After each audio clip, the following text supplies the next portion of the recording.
From the Western Hemisphere of planet Earth, this is the Slugs and Bugs podcast, where we talk about faith, family, and the music of slugs and bugs, and sometimes, starting today, the videos of slugs and bugs.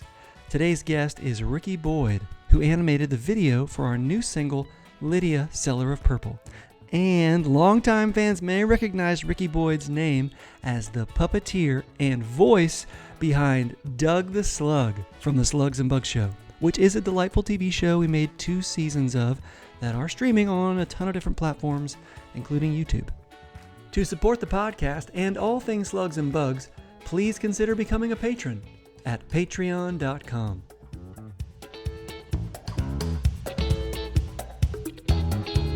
Hey everybody, and welcome to the new episode of the Slugs and Bugs podcast. I'm Randall Goodgame. Thanks for joining us yet again today. Super excited to introduce to you our guest for today's episode. It has been one of the great pleasures of my adult life to get to know Rickey Boyd. And we've known each other for about the last 7 or so years since we started working on the Slugs and Bugs show together, because Rickey is truly a legend. It's an honor to have you here today, my friend. Just very briefly to tell everybody that years ago you got your start puppeteering on Sesame Street, hired by the man himself, Jim Henson, and worked for years up there in New York City, were for years the director over at Magnetic Dreams Animation in Nashville. That's right. Magnetic Dreams here in Nashville, where you guys worked on so many incredible projects, some of which were ours. Mm-hmm. And then now lately you've been freelancing, puppeteering, animating, and it's amazing to have access to someone like you here in town. I'm just thrilled to get to work with you, thrilled to be your friend, and thrilled to have you as a guest on today's episode. Oh, well, thanks, Randall. That's very kind of you to say, and I feel the same way. I think that after years of working with puppets and Muppets and kind of migrating around from jobs in New York to jobs in LA or wherever the work was, now that we live in Nashville, to have Slugs and Bugs in my own backyard was just a real blessing. And I love your music. It's great to begin with. So being able to be brought into that family has been a real blessing for us. Yeah. Well, mutual admiration society. Yes. Then. Well, hey, let's launch into this new video for the song Lydia, Seller of Purple.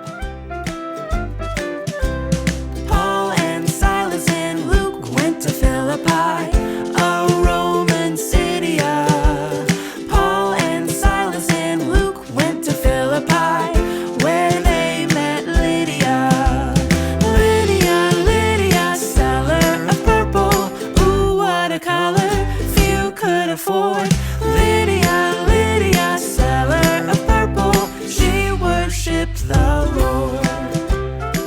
I was so excited that you had the time to work on it, because your ability to communicate action and movement is extraordinary, and you're a fantastic storyteller. So there's a lot going on in this song, and it needed to be in the hands of a great storyteller. So it was a great gift to have you on the project. I wonder if you could talk a little bit about the video and maybe first how you kind of mapped out how and like decided on the scenes that would be important. Yeah. Well, first of all, it was a joy to get to work with you on this. I love your music. And when I first heard Lydia, we came in to shoot that little promo. Oh, that's early right. on for the fundraising segment of the thing. And that was the first time I heard it. And you had that group of kids in there singing, and Doug was there to help. And I just thought, man, this is a great song. The exciting thing when we first met about it was just the song itself was just a lot of fun. The wordplay, the made up words, the silliness of the song. But also I had to go back to Sunday school in my mind, because the thing about your songs is they're accurate. They're like, they are accurate. They're well read, but they're silly to hook you in, but they do inform you and tell the story. So getting the who's who, Paul, Silas, and Luke, right? Who's the oldest, who's the youngest, what was their profession, all the way down to what do they look like. Lydia, how old was she? When I'm listening to it, I look at it as though I'm listening or watching a Warner Brothers cartoon.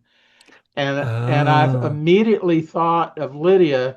What if she ran a place called Woolmart, Wool, and what if her sheep were dyed purple? So you start yeah. engineering what would she have done? Yeah, And then I pitch you that stuff and do sketches. And you said, well, yeah, that's funny, but let's don't call it Walmart.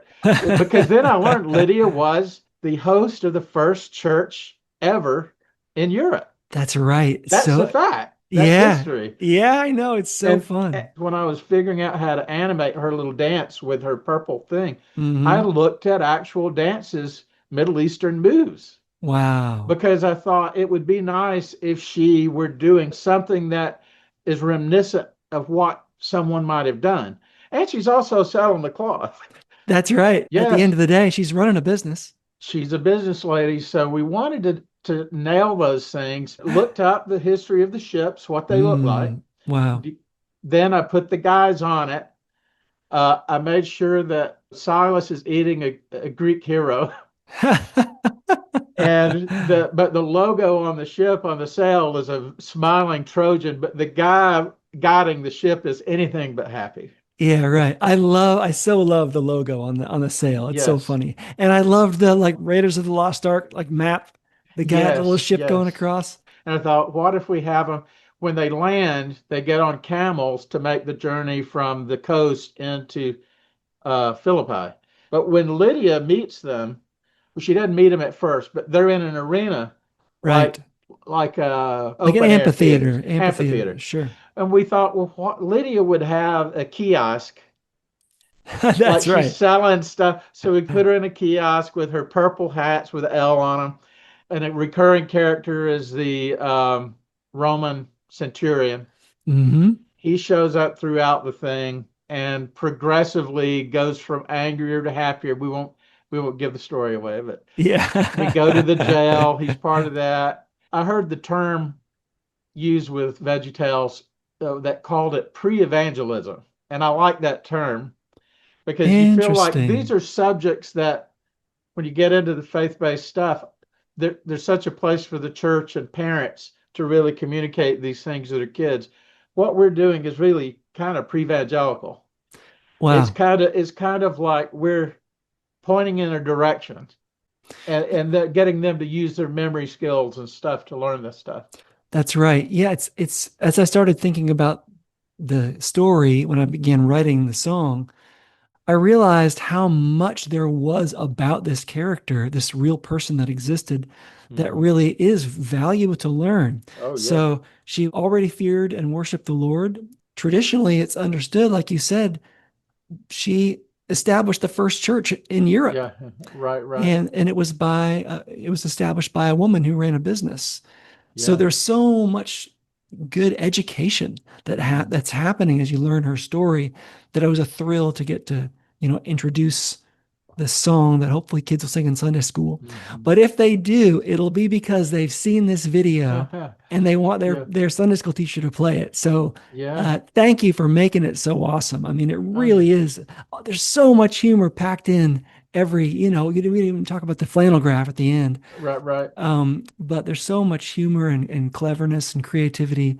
I just absolutely love the sheep that are swinging on Hmm. the Yeah. on the on the little sheets. But Yeah. if you wouldn't mind, one of the great pleasures of just getting to hang out with you has been every now and then you'll start telling me a story about working with Jim Henson and Hmm. doing one of the Muppets that I grew up watching on Sesame Street. Uh-huh. You've shared with me before about some of the similarities that you've enjoyed in sort of the nature of the humor between what we do at Slugs and Bugs Hmm. and what you were doing way back there with Sesame Street and the Muppet Show. And I wonder if you could maybe connect the dots a little bit for the listeners and talk a little bit about some of your time there and then maybe how some of that's translated to what we've done together. Oh yeah. Well, I think when I first met you, when we were talking about the material and when I was listening to the songs, I think I said to you that one of Jim's longtime collaborators, Jerry Jewell, who was his head writer on the Muppet Show, had made the comment about Jim that he effortlessly balanced between the sacred and the silly. And that always stuck with me. There's that balance of silly, funny stuff right next to, in our case, the original material. When you're working from biblical stuff, uh, that's what first struck me. I always wrestled as a young man about, well, if I'm a Christian and I do art, do I need to go into Christian art, or is it okay? Because I was a huge Star Wars nut and I love monster movies, and Sure, sure. I wrestled with that a little bit. And I had well-meaning people saying puppets are of the devil, stay away, and Oh I no. had other well-meaning people saying, no, this is God's gift, go, go, go. So there Yeah. was a lot of wrestling with that in my mind, and I ultimately felt like the answer was no, this is what you're gifted with, and just honor God with what he's given you. And that's basically where it went. And I was very blessed. It was an up and down road because Jim passed away within 3 years after I started working with him. I mean, it was a bit of a roller coaster, Hmm. but working alongside him was just incredible. And working alongside people that were my idols, Frank Oz and Dave Goelz and Steve Whitmire and Richard Hunt and all the key, what they call core performers, was amazing. And I was always pinching myself going, don't screw this up, man. Yeah. I couldn't dream it any better. So I mentioned this in the bumper at the beginning, but Rickey Boyd not only was the head puppeteer for the Slugs and Bugs Show, but he also played Doug the Slug. And I had wanted to talk about this because Doug, as you know, is a beloved character in the Slugs and Bugs Mhm. world. So whenever people tell me, hey, we love the show, we watch the show, very often the next thing that comes out of their mouth is, we love Doug the Slug. He's our favorite. That's great. And I wondered if you could talk a little bit about finding his character. It's funny because when we first started, I remember thinking, well, he's a slug, so he probably would talk slow. But then there's a point where that drags the story down. So it's like, Mm, how do you balance it so it's not so slow? Or do you play against type and make it really fast? Oh, my fast, So there's right. all these choices to make. And we did some stuff and sent it to you. And the first thing I found was Doug's more well read than I am. All I mean, I got right. all these books, but all of this is mostly technical manuals and puppetry and fan books. Doug reads Russian authors. That's right. He's a big Russian literature guy. Whenever there was something in the script, I would have to have somebody explain, okay, how do you pronounce that guy's name? This Russian guy. And I'm thinking, Doug would know this, and I Right. don't know it. So you're Yeah. trying to figure out these blind spots. Okay, what would Doug think about that? And of course, he has a love for pudding. So it's always fun to balance this. Well, it's the sacred and the silly again. It's like Mm, he is well read. He knows C.S. Lewis, the Russian authors, but he loves the history of pudding. yes, yes. These really weird, kind of odd things that he can Hmm. dive into, but with the same attention to detail. It's in the same way that you see a character like Oscar the Grouch loves being grumpy. He's Hmm. happiest when he's unhappy. But a character like Doug just loves to stay based in the information. In the minutia. Yeah. Yes, he It's loves it. that's right. It's not boring at all to him. A lot of times the Muppets performers will say, you want a character to be flawed. Or maybe the character wouldn't consider it a flaw. It's like if you're playing a bad guy never thinks of himself as the bad guy. That's right. No, he's just right. Nobody else gets it. Yeah. So when you play a character, what is it that drives him and why? And another thing I'll say real quick that helps you with the character, sitting on set between takes, you just talk to people with a puppet. Right. And I remember Jeff Taylor that plays the Yes. accordion. I Yes. remember he loves Doug, and we were sitting between takes, and he's just having a conversation with Doug. Well, Doug, what's up, man? Well, I've just been hanging out. Yeah, what have you been doing? Well, I've been, and they'll go on for 10 minutes. Right, right. And And he kind of comes to life. you just want to be real in the moment. Hmm. And the other thing that I've told people too that you don't think about, one of the most important things about a character, even a performer, is listening. I used to keep a puppet on my desk at Magnetic Dreams to help to just talk to kids when they came in.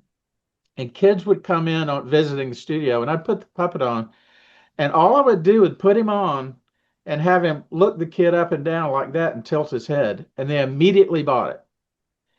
And before he says anything, and it's because I think it looks like he's thinking, he's considering something, and breathing, sighing, or those little things convince you that the character's alive. Right. Man. Yeah. Well, you certainly are a master of the craft. There are thousands of Slugs and Bugs Show fans that attest to that every day. So, well, we're just about out of time. But Rickey, it has been such a pleasure to have you. Oh, thank you. Yeah, I appreciate you taking the time to be on the Slugs and Bugs podcast. Thanks for all the work that you've done for Slugs and Bugs in the past, the ways that you have blessed so many thousands of families through Doug the Slug, and also through your animation and your illustration, and now through this new video. So thanks for all the work you've done, and thanks for joining me today on this episode. Well, no problem. A joy to do it, and I feel very blessed that I met you guys, and I'm now part of the Slugs and Bugs family. And Doug says hi. That's right. He's sitting right over here watching. So, you okay, Doug? What? Oh, I said hello. He says hello. Hey, buddy. We'll talk to you soon. Okay. All right. Thanks so much, Rickey. And thank all of you for tuning in. And we'll see you next time.